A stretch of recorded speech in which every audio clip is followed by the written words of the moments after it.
Cycle Frontier's Season 2's announcement trailer has just dropped, and with it we've learned some pretty cool new things. The big draw of the second season is going to be the new map of Tharis Island, a small, more close quarters designed map isolated off of the coast of the mainland.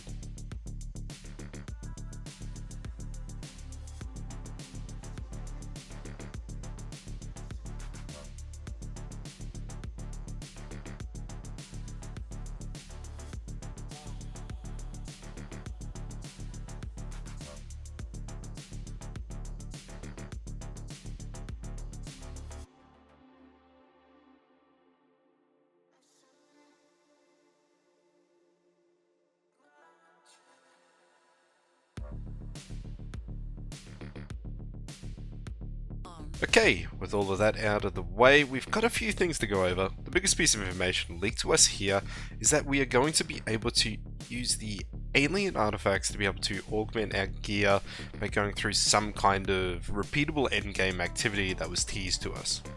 This kind of content that drives engagement in the endgame is definitely needed and a step in the right direction.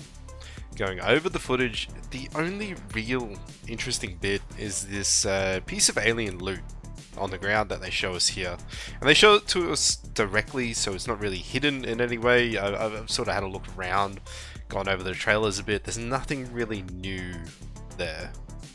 Outside of the new map, we can expect a lot more tweaks and changes to balance and quality of life features like loadout saving, reconnection features, and heaps more. With all of this in the works, the devs have felt that they need an extra 2 weeks to trim it out and really perfect the content they are going to bring with Season 2, but they also said that we should really expect a wild ride on Fortuna 3 in those 2 weeks with something called the Cataclysm coming, where we should expect a load more world events than just in the laser drills and the meteors. A trade NPC is possibly coming to the game, and if you've watched some of my videos or stream, I'm all behind this. I love this kind of mechanic in the game, where you can hand over something like a couple of meteor cores and various bits of gear to pick up a cool gun like the Advocate. The Phasic Lancer is going to be nerfed. A big issue with playing in squads is when you or your team member dies and you're kind of just stuck in the station waiting for them to finish up and get out. So the devs touched on a couple of mechanics here regarding revive mechanics and respawn mechanics that may guarantee spawning back into the same raid but on the other side of the map. Nothing really concrete here, but it's a bit of an interesting topic.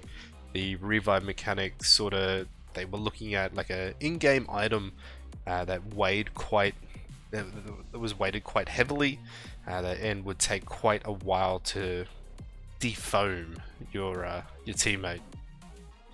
New utility items are coming to the game to promote more tactical gameplay. May not be with Season 2, but it's on the drawing board to be brought into the game in the future. They did tease a utility belt, which I think would be an amazing feature, so you can more easily handle your grenades. Public test servers were discussed, but the devs have a current investment of the focus test group they invited from closed beta 2. Not a definite no to adding one in the future though.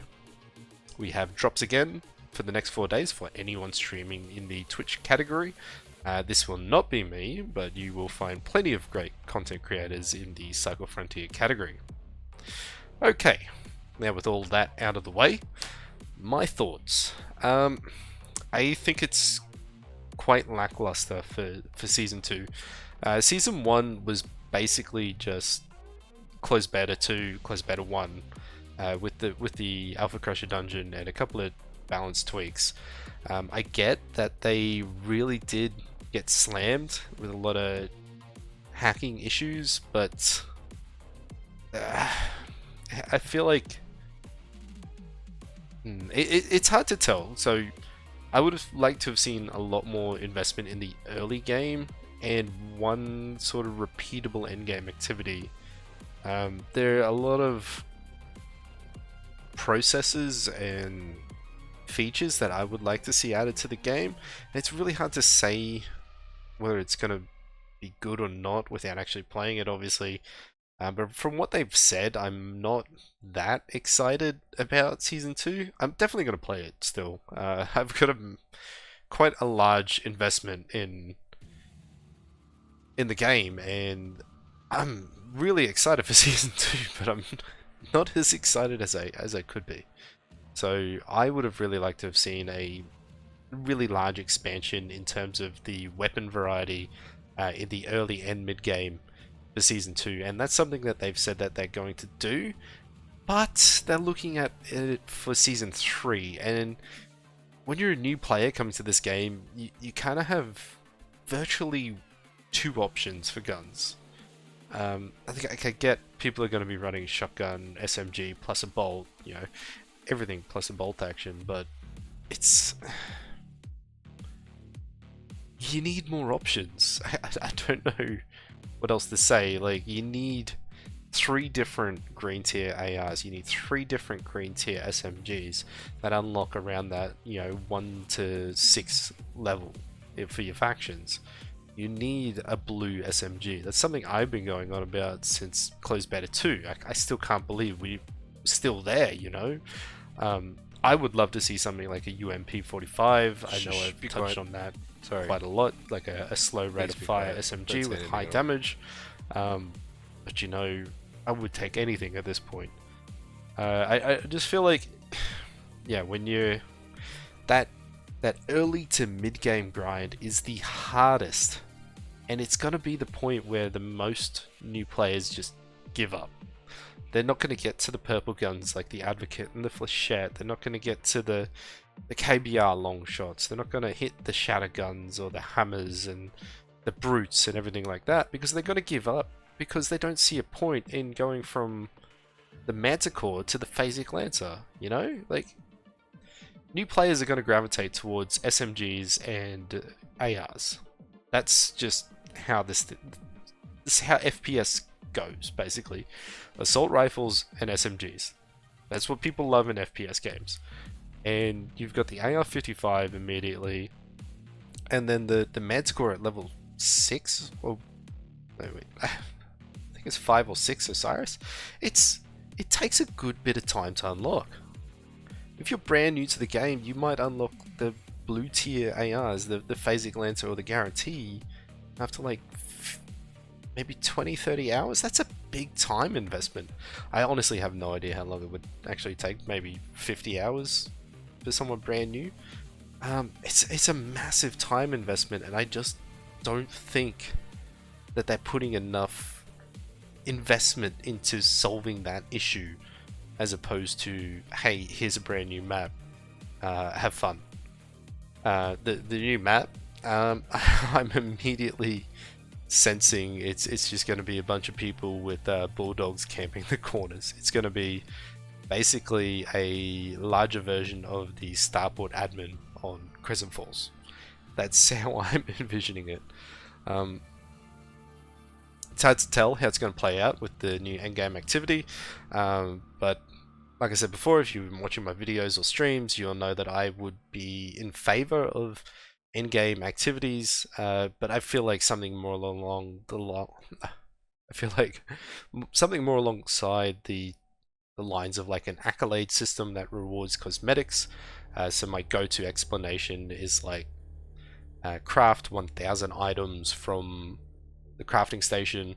At 250 items crafted, you get a cool like wooden mallet skin for your knife. At 500 you get like a gilded version, and at 1,000 you get like a Mjolnir or a, you know, Thor's hammer Mjolnir skin. I think something like that would be really cool. Just, you know, season by season have different things like that. I feel like they're not really targeting the points that they need to. It's it's hard because I'm excited, but at the same time I'm let down as to what they've actually shown, which pretty much isn't anything. Like, there's no new NPCs either. They're talking about releasing the flying creature from the cycle, the original cycle. So it's just going to be basically a straight asset flip from the old game to the new game, but not even an asset flip because they already have it. They said they're going to add a couple new mechanics to it, but it's still going to be the same creature. And that's not even coming with Season 2. It's just a new map. And it's hard to get excited about something when it's just like the exact same game, but just on a new map.